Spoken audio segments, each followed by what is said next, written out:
By imploding a sphere and putting the north pole, which is rotating anti-clockwise, against the south pole, which is rotating clockwise, you create a monopolar point on the equatorial plane. Segmenting the imploded sphere into 8 planes creates 16 peripheral points, which when viewed in cross-section reveal the infinity symbol. In order to calculate the resonant frequency of any shape, you must first calculate the sum of its internal angles. To calculate the resonant frequency of an imploded sphere, we must produce the sum of the internal angles contained within all 8 planes. The 8 planes contain 2 circles, 360 degrees plus 360 degrees. These are connected by intersecting angles of 90 degrees and 90 degrees. When multiplied by the 8 planes, we arrive at 7,200 degrees. All physical shapes vibrate at the sum of their internal angles, which are determined by the base angle of 22.5 degrees and its octaves. The angle between the 8 planes and the 0-point equatorial center also determines the location of the knot and nodes on the Fibonacci phi curve on the pi surface. This connects and defines the placement of all the elements. We start with a 100 pi surface area imploded sphere, divided into 8 planes creating 16 points on the circumference 22.5 degrees apart. The Sanskrit Fibonacci curve on the 100 pi surface connects the 8 planes. Each intersection of the 8 planes in the Sanskrit Fibonacci curve defines the elemental points. These elemental points are knops and nodes that can be defined by a triangle formed from the point of the intersection between the 100 pi surface and the Sanskrit Fibonacci curve on one of the 8 planes. This triangle extends from the node down to the torus equatorial plane and then, at 90 degrees, to the central 0 point. The 0 center is the collision point of the north and south poles' opposite spirals. This cancels out the spin and therefore the AC frequency, replacing it with a DC singularity 0 point. This 3-4-5 triangle displays the ratios of 0 matter to light and light to matter.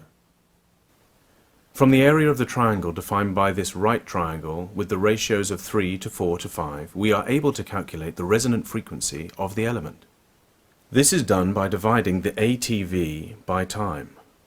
The area time volume, or ATV, is the product of the ratios between the 3-4-5 triangle. This allows us to visualize a proportional concept and is equivalent to a parable. It is not the exact truth, but it is the story that enables us to understand the underlying principle of the familial and group relationships between 0 matter, light, and matter.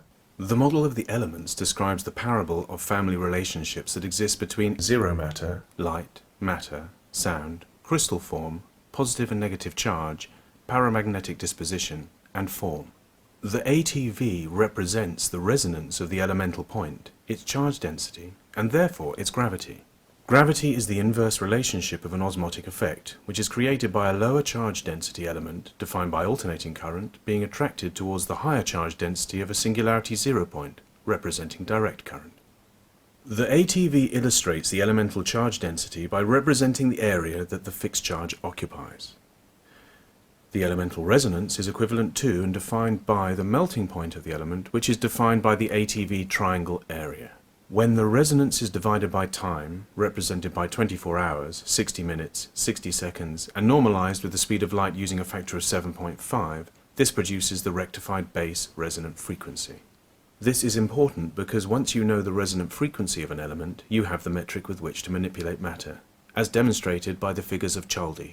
When all the elemental nodes are plotted according to their valences, the elements correctly align to their base frequencies. These base frequencies, which are also defined by sound and color, are indicated for each of the 8 planes of the model. The 8 planes also indicate the monad, dyad, triad, and tetrad crystal forms of the elements. The underlying ground plane on which the torus is placed accurately defines their positive and negative elemental charge.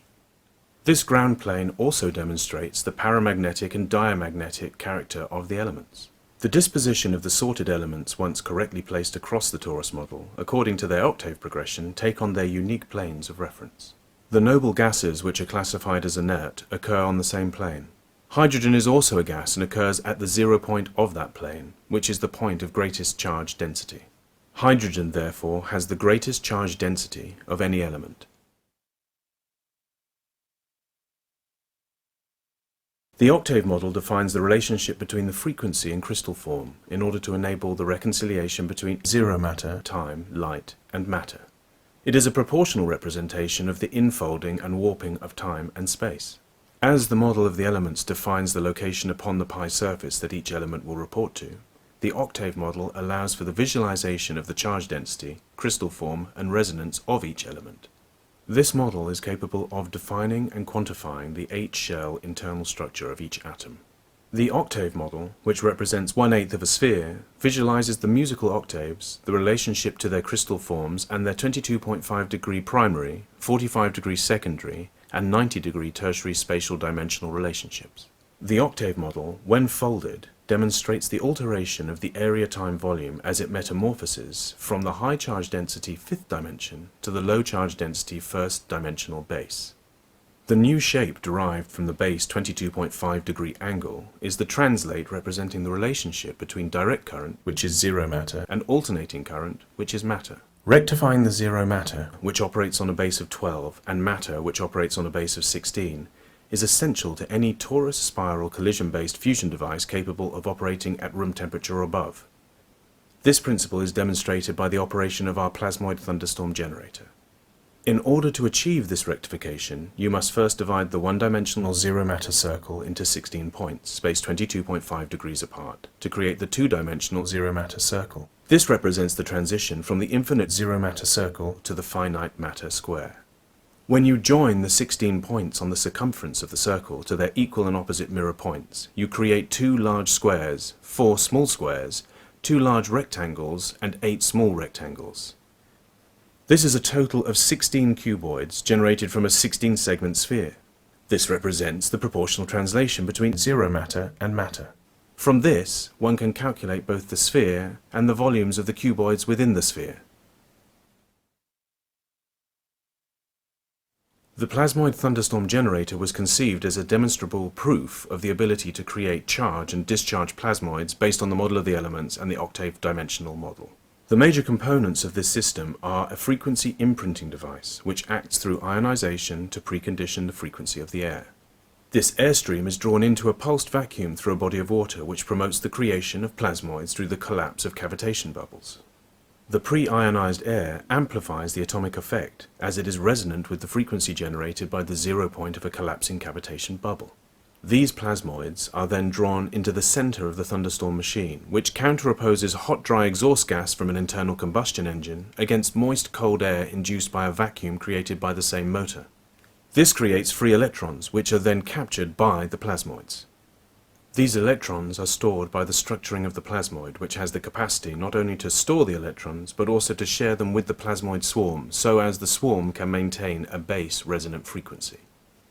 This is an effect governed by the fact that the plasmoids actually increase physically in size, directly altering their individual resonant frequency. The plasmoid group's homeostasis demands that the frequency remains the same for an individual as it is for the group. Therefore, the individuals must share the electrons equally. 8 thermocouples were attached to the key points on the plasmoid thunderstorm generator to quantify the anomaly between the heat energy received from the exhaust and the heat generated by the thunderstorm device. The heat of the thunderstorm generator exceeds the heat of the input exhaust, proving an anomalous above unity condition.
The underlying principle of Malcolm Bendall's unified field theory is that all elements are plasmoids, and that all those elements are directly controlled by charge density, therefore making charge density the only relevant characteristic when considering zero matter, time, light, and matter. The implosive vortex waveguide is inspired by the molten sea Vajra based on Malcolm Bendall's scientific observations drawn from his Bendall torus. This led to his unified field theory, which is clearly illustrated by his model of the elements and his octave-dimensional model. The Bendall turbine has direct applications to all current technologies, but especially to the jet turbine and space propulsion industries.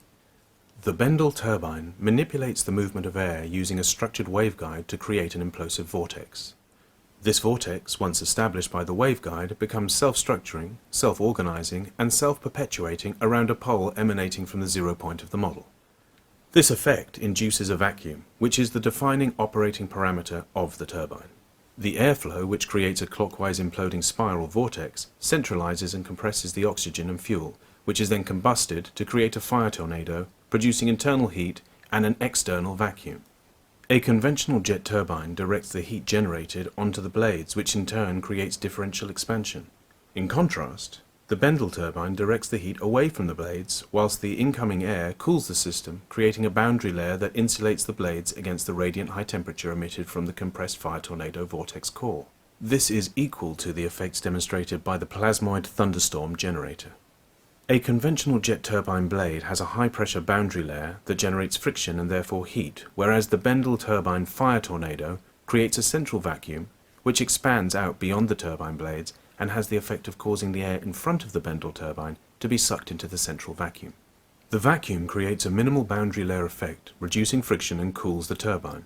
The differential expansion doesn't matter on our blades because there is no inertial stress. The Bendall turbine, having no axle, turbine blades fixed to a shaft, bearings or moving parts, does not generate inertia and therefore does not subject the turbine blades to the destructive forces of heat and metal fatigue. In a conventional jet turbine, when subjected to both heat and pressure, the differential expansion inevitably leads to a deformation of the blades. This is due to the non-homogeneous casting and forming of jet turbine blades, combined with the weight differential between the boron, magnesium and aluminium alloy components, or composite materials where used. This differential deformation will result in an unavoidable imbalance, manifesting as a vibration of the turbine, especially when amplified at peak load. In contrast, the Bendall turbine blades are stationary and operate as static mixers of fuel and air, structured and directed by a waveguide of intelligent design. This means that the weight of the Bendall turbine is an order of magnitude less than that of a conventional turbine design. Another major feature is that the engine moves into a vacuum instead of pushing into a body of air. When we apply plasma in quadrature to the zero point of our fire tornado, it combusts any remaining material and adds effective electron thrust, creating an afterburner effect. Our electron scavenging plasmoid drive creates holographic zero matter, which is to say it generates all frequencies, therefore it emits direct current, which is no frequency. This represents the 360-degree, zero-degree paradigm. This drive is based on the framework of our model of the elements and is achieved by placing 3-part copper coils at the elemental nodal positions and passing neodymium magnets through each coil's aperture in sequential progression. The resulting pulses release electrons, which are harvested using our plasmoid medium. This is both a mechanical drive and an electron scavenger. The individual frequencies are a consequence of the magnet's fixed rate of progression over an expanding distance. The electromagnetic pulsing through the coils, with a differentially expanding spacing determined by phi on our plasmoid pi surface between the coil's elemental locations, generates all the elemental frequencies and therefore combine to produce none. Again, the 360-degree, zero-degree paradigm. The zero-point monopolar collision created by our implosive vortex waveguide causes opposite spirals to collide in quadrature and in sequence, therefore maintaining a large zero-point center and 16 peripheral zero points at the implosive vortex waveguide's equatorial plane. This enables the zero-matter plane to be tapped and therefore harnessed as an energy source. The purpose of the scavenger unit is to facilitate a closed feedback loop. By harvesting the free electrons and recirculating both the DC and AC charge, this sustains the discharge in quadrature required by the implosive vortex waveguide turbine, enabling the engine's operation in both submarine and space environments.